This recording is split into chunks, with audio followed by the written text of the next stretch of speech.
Hola, soy Nicole Makowski y voy a presentar el estado de la transición energética justa en Colombia en tres bloques. Primero, el perfil del país y sus compromisos de emisiones. Segundo, los planes nacionales de transición energética y el concepto de transición energética justa. Y tercero, un mapa de los actores clave que están impulsando o frenando ese proceso. La idea es entender no solo qué se propone Colombia, sino quién tiene el poder real para que eso ocurra. En cuanto a las metas de mitigación, la NDC o Contribución Determinada a Nivel Nacional 3.0, que es el compromiso climático más actualizado de Colombia ante las Naciones Unidas, particularmente ante el Acuerdo de París, fija un techo de emisiones de entre 155 a 161 millones de toneladas de dióxido de carbono equivalente para 2035. Antes, el primer informe bienal de transparencia o BTR de 2024 ya había fijado una meta intermedia, un máximo de 169,44 millones de toneladas de dióxido de carbono equivalente para 2030, es decir, una reducción del 51% con un quiebre en la trayectoria de emisiones entre 2027 y 2030. Con respecto al carbono negro, un contaminante de vida corta, también aparece en ambos documentos.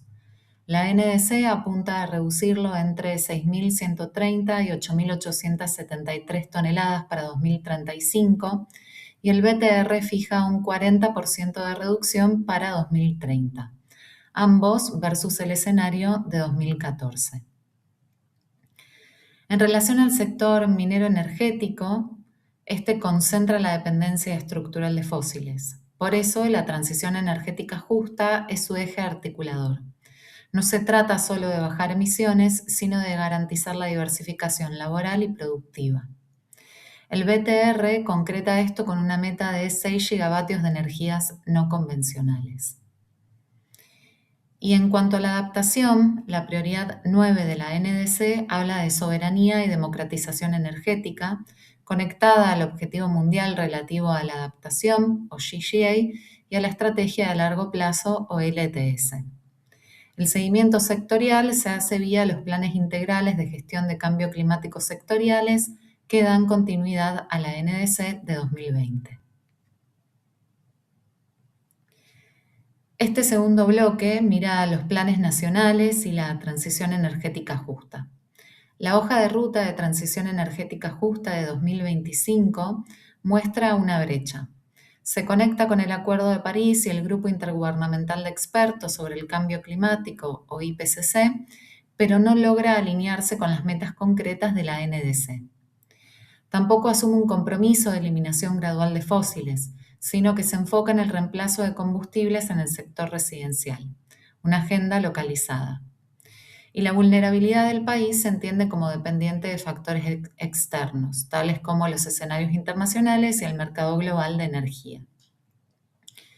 En el plano internacional, a través de la Asociación Independiente de Latinoamérica y el Caribe, o AILAC, conformado por 7 países desde 2012, Colombia pide en sus submissions o presentaciones voluntarias de 2025 y 2026 una transición justa y ordenada en el programa de trabajo de transición justa y en el programa de trabajo de mitigación, aunque este último omite adaptación y vulnerabilidad. En el programa de trabajo de transición justa, AILAC plantea que la propia transición puede ser una fuente de vulnerabilidad para economías en desarrollo y reclama un enfoque protector. Su crítica central, dejar atrás los fósiles, sigue sin resolverse en esos espacios. Pero Colombia, en términos individuales, va más allá. En 2026 presentó una submission pidiendo que la salida de los fósiles sea prioritaria en las negociaciones de cambio climático. En las últimas 2 COP, que son las conferencias de las partes, AILAC celebra o celebró el mecanismo de transición justa, pero cuestionó su gobernanza, y sobre el GGA reclamó financiamiento real, vinculado a la opinión consultiva de la Corte Internacional de Justicia.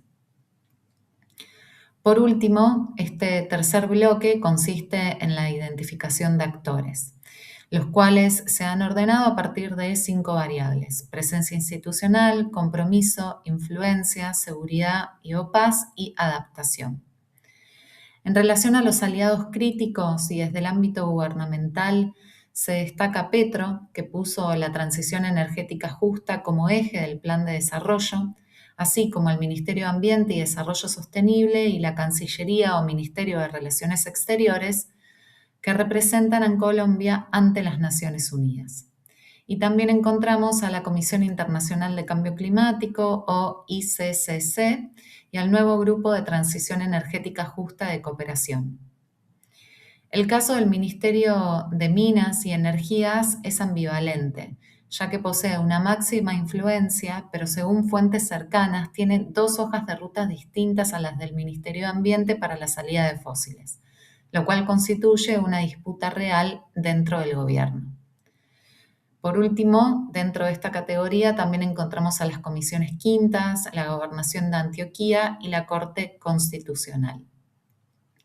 En cuanto a actores de la sociedad civil, empresas y otros, se destacan ISA, que es Interconexión Eléctrica Sociedad Anónima, y Enel Colombia, que es la filial de la italiana Enel, con los puntajes más altos, y se suman la Asociación de Servicios Públicos, OSER Colombia, y el Nodo Caribe e Insular, que es clave para las energías eólica y solar.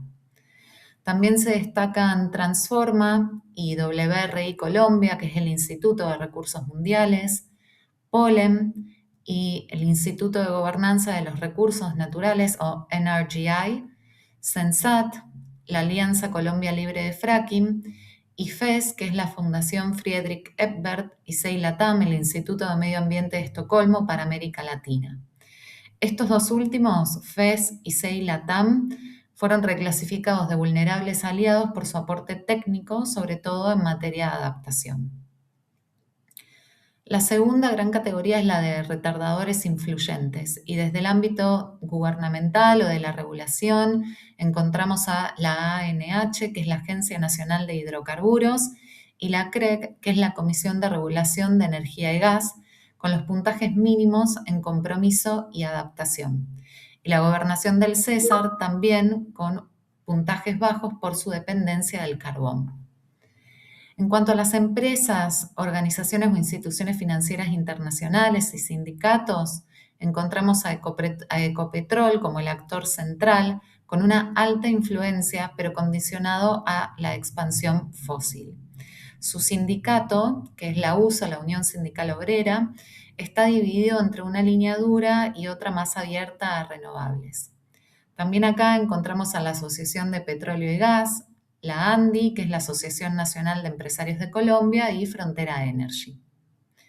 El Banco Mundial es retardador por su giro al gas en 2025, agravado por el retroceso de Trump, y la CAF, que es el Banco de Desarrollo de América Latina y el Caribe, es más matizado, casi en el límite, y se acerca a los aliados críticos por su compromiso con las finanzas climáticas. Por último, también y dentro de los retardadores se encuentra CREE Colombia, que es un think tank que normaliza el gas como combustible de transición.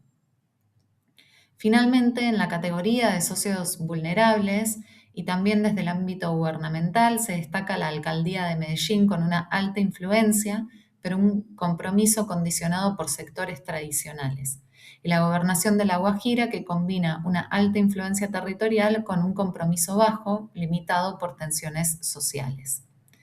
Con respecto a la sociedad civil, empresas y otros actores, encontramos a Celsia, que es energía renovable con presencia regional, con un alto compromiso, pero una influencia media frente a actores como ISA o Enel Colombia, y también una adaptación incipiente. Además, Sintra-Elecol, que es el Sindicato de Trabajadores de la Electricidad de Colombia, con una alta influencia sectorial y una narrativa de justicia laboral, pero con un compromiso climático moderado. La conclusión que quiero dejarles es esta. Casi nadie discute que Colombia necesita una transición energética. La verdadera disputa es sobre distribución, ritmo y gobernanza. ¿Quién se beneficia? ¿Qué tan rápido? ¿Bajo qué condiciones? ¿Y a costa de quién? Muchas gracias.